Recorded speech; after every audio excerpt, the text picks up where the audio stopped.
आणि आता school bus संदर्भातली मोठी अपडेट आहे। शाळा सुरू होतात स्कूल बसचं भाडं हे 15% वाढणार आहे। सरकारशी चर्चेची संधीच मिळाली नाही, त्यामुळे स्कूल बस मालक संघटनेकडून ही दरवाढ करण्यात आली आहे।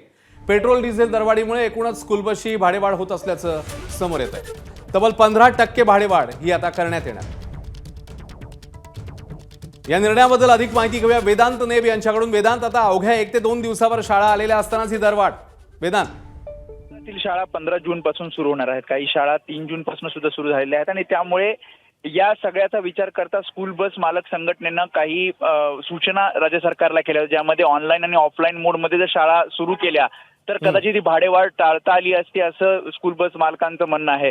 मात्र सरकारशी चर्चेची संधीच मिळाली नाही आणि त्यामुळे पेट्रोल डिझेलचे जे दर मागच्या काही दिवसांपासून भाववाढ होतीये ते पाहता ही 15% दरवाढ जी आहे या स्कूल बसची ही होणार आहे। त्यामुळे जशी शाळा सुरू होईल तशी पालकांच्या खिशाला कात्री लागणार आहे, कारण 15% अधिक स्कूल बसचं भाडं हे आता पालकांना आकारलं जाणार आहे।